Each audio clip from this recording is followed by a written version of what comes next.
What's up, you all? How's it going? Common Sense TV. So today, I want to talk to you about making it count. And by it, I mean life. Making life count. And I think about over my life, and I think about the lives of other people, and just think about in general in terms of life. Just we should be seeking to get the most out of life. Just the most out of our relationships with family, friends, our jobs, our careers, out of our spiritual walks. We should be seeking to get the most out of it. And I've been guilty of this myself. And unfortunately, we always don't do that. I think a lot of times in life we play it safe. We play it safe in life because it's just the easiest thing to do. People tend to take the path of the least resistance. And we also play it safe because we figure if we don't go for our dreams or our desires, then we know we won't be let down because we failed. We don't want to have that letdown of being of failing to hit our goals, to be all we want to be. But I think if you look at your life, and I think the older you get in life, you realize that time is precious and time is rapidly moving by. I mean, that's the first thing you need to realize. A lot of people, they don't really grasp this. People, friends, family, people, are getting older, parents getting older, people are dying, and they're not around anymore. And it's a painful situation to see in life when people are just passing away, your loved ones. And most people just don't really sit back and just really think about what it all means as far as life. What it all means, what is it about? And that's because so many of us are really caught up in work. That's really the main thing, work. And then we're caught up in other things, silly things. Could be just TV. It could be we're all on social media. It could be we're tied up in sports. And there's nothing wrong with these things, but they should not take precedence over family, over relationships, over things in life that really matter. And what happens is that we get caught up in these things, and then we snap out of it for a moment, and we realize how much time has gone by. 5 years has gone by, 10 years has gone by, and if you're over 35 years old, you can attest to this, that how fast time moves. If you're younger, you may not realize it. Maybe you do, but time flies. And if you're not conscious, if you're not cognizant of, your time and aware of, what you're trying to do, years will just fly by. They'll fly by, and you're gonna you're gonna look back and say, what happened to all this time? It just flew by. That's because again, we're just going by in life, where we're enjoying our life. And I think a lot of the times what we do is, especially when we're younger, is that we're always out and about. We're partying, we're going out, we're chasing whatever we want to do. Could be chasing careers, could be chasing dreams, and some of it's noble. There's nothing wrong with that. And some of it is nonsense. We're chasing things that don't matter, and it's almost like we're on a treadmill. We're running in place, but we're not getting anywhere fast. And you look back on your life and you realize that you did all these things, you went to all these places, you met all these people, you made all this money, but out of all that, you really didn't do much with it. You don't have that many relationships to show for it. You don't have that many friendships. If you have a relationship with someone who is of the opposite sex, a significant other, you may realize that that relationship that you had with that person, really, you didn't maximize it. You really didn't. It never reached its apex because we were just in the relationship. We were in the relationship because it was convenient, but we still had other things we were doing, and we never really invested 100% in that relationship or that business that we started or that career that we worked in. We never invested 100%. So, in hindsight, we look back and we feel like we have unsatisfying relationships, unsatisfied, unsatisfying careers or friendships. But if we're honest with ourselves, we have to look back and say we really didn't fully invest. We were just going by. We were playing it safe because hey, it's good to be with someone, and I'll be with this person, but I'll still do what I want to do, and I'll still go out and and party and hang out, or I'll have this business, but I won't. I'm still gonna go out and do this and do that. I'm not gonna devote 100% focus to it, and it's sad because when those relationships end, when that career doesn't work out, or when it ends, those friendships end. You look back on it and you realize it could have been much better if you just really focused on the things that mattered. If you focused on it and really just say, I'm going to invest in this relationship and I'm going to spend less time doing things that don't matter, spending less time with people who don't really matter to me, and focus on the ones who do. And again, when you're younger, we all fall into that trap. And most of us, not all of us, but most of us, when we get older, we realize what's really important. We realize that family is important. We realize that taking our health serious is important. We realize that traveling and making moments and connecting with people is important. Not just going to a lot of places, but actually connecting with people. And if you can, develop any type of relationships out of that, then that's a good thing. But it's people that make the difference in your life. It's not money. It's not fame. It's not having material possessions. It's not having this great education in these Ivy League schools or whatever else it may be. That's not it. It's developing relationships with lasting relationships with people, lasting relationships. Because at the end of the day, those are the only things that are going to stand the test of time. I mean, of course, we have to have money. That's a given. But if you place too much emphasis on money and not enough on relationship, then you're gonna have a lot of money and no relationships. And it's been proven that that's a recipe for disaster. There are a lot of depressed people in the world right now who have a lot of money but no real relationships. No real relationships. And that's sad. And again, when we get older, we get more intentional. That's why they say when a man reaches his 40s, those are his best years of his life as far as being productive and making the most money, having the best relationships, and doing the most focused things is when he reaches his 40s and up. Of course, your 50s too, you can do great things, and your 60s too, but I think when you reach your 40s, you finally start to realize what matters in life, and you really go after it wholeheartedly, and you stop wasting time doing things that don't matter.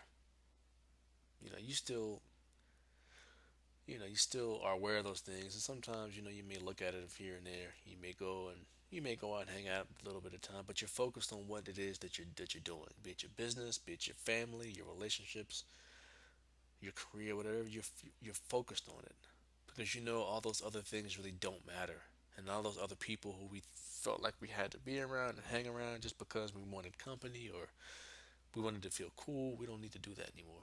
Now we're focused on our purpose. And when you're focused on your purpose, not just chasing money, but when you're focused on purpose, that's when good things start to happen in your life. Good things begin when you're starting to chase purpose because you have a focus in your life now. And when you have that focus, you kind of just go after it. It's not the type of thing where you have a tunnel vision because you're chasing money. It's more of a focus because you feel like all the other variables that were in the way before are not in the way now because you know that they're a waste of time, and you know that this thing that you're working on, this is this is your future, this is your passion, this is what you want to do, so you pursue it wholeheartedly. And when you do that, good things come of it. And when you get older, you realize too that you have less time. You really value your time. You have less time. We're not going to live forever. We are finite creatures. We don't live forever. So you're much more respectful and appreciative of your time, and you don't let people waste your time because time flies and we don't get a whole lot of it in this lifetime. So we want to make the most of it. And this is a good place to be in. This is when we finally can really move ahead and we move forward with that purpose and with that drive.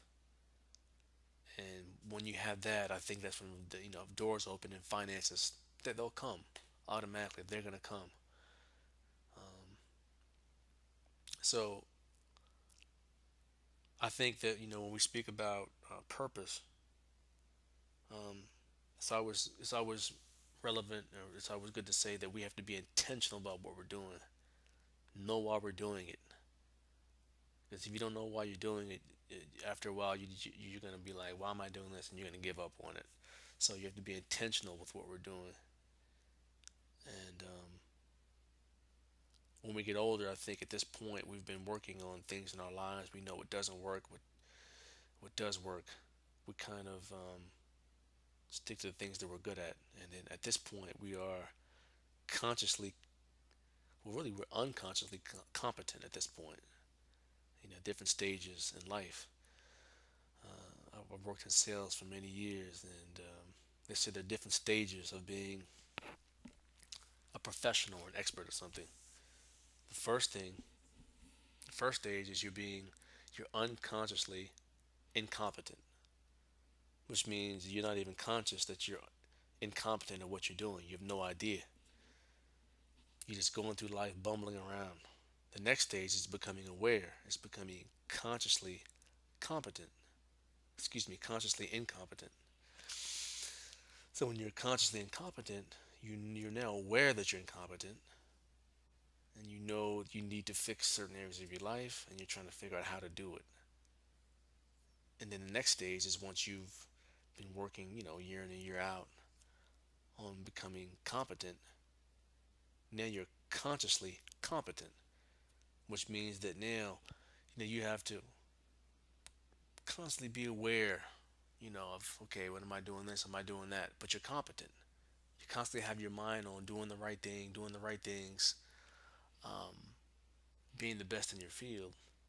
But you're still working at it, because you're still in training.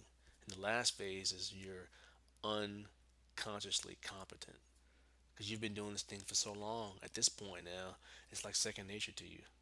So when you're conducting your meetings, when you're selling, when you're a basketball player, a pro athlete, whatever you may be, you've been doing this for so long. You're trained. You're a master at it. You're LeBron James. You're Michael Jordan. You're unconsciously competent because training is like reflexes.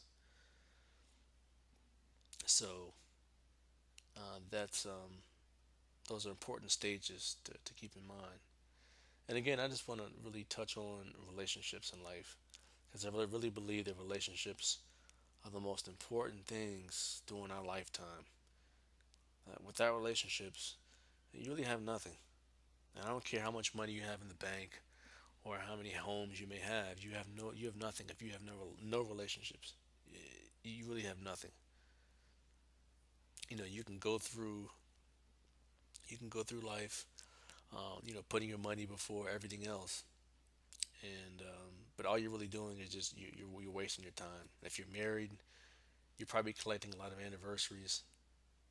A lot of years go by. You may look at yourself and say, "Oh wow, I've celebrated 20 years of marriage." But is it a good marriage? Is it a good friendship? Or you just passing the time by just to say that yeah, you're in it? But could have been better if you'd fully invested in it and really worked at it and made it a priority instead of making other things that don't matter a priority. And we have to learn how to prioritize relationships because what you put into it is what you're getting out of it. A lot of people And me included, we've been in bad relationships. And don't get me wrong, sometimes we're just with the wrong people and they just don't work out for us. And the older you get, you kind of recognize what works for you and what doesn't. So you're able to recognize it much sooner. It doesn't take 2, 3 years to know. Now it may only take you 4 or 5 months or less. You can spot certain things in certain people that you know they're just not gonna it's not gonna work with you. So you move on. But when you find somebody who works with you and you find somebody who's a good fit, then you need to be there. You need to be putting an effort to make it work because relationships take time and they take work. A lot of people nowadays really just they don't understand what it takes to have a successful relationship, and they take what they see on TV. They think it's one big fairy tale in life, and they think that we'll get married and everything's happily ever after, or I'm gonna have a friendship with this person and you know it's gonna be perfect. That's just not the way it is. When people really, I'm gonna say this. I'm gonna cut it because I'm going long, but I'm gonna say this. If people would just be more self-aware, and when people look at themselves before they point the finger at someone else, that would probably cut out 50% of all arguments, of all confusion, and of all dysfunction in relationships. If you just look at yourself first, before you pointed your finger at someone else, and say, "Oh, maybe what did I do? What could I have done differently?" Um, but we have this idea that we're going to go through life and relationships are going to be perfect and everyone is supposed to put my needs and my cares before their own. But do you do that? Do you always put your cares or someone else's cares before your own? Do you put their needs before your own? No. But we're quick to point our finger at someone else when they don't do what you expect them to do, and it's just not right. But as human beings, we all have flaws, and we need to work on our flaws and accept other people's flaws and work together to make it better because there's no such thing as perfection. There's no such thing as the perfect person or a perfect relationship. And the sooner we understand this, the better off we're going to be. So, anyways, this video has been going long. Thanks for listening. Subscribe, drop me a comment, like the video. Peace.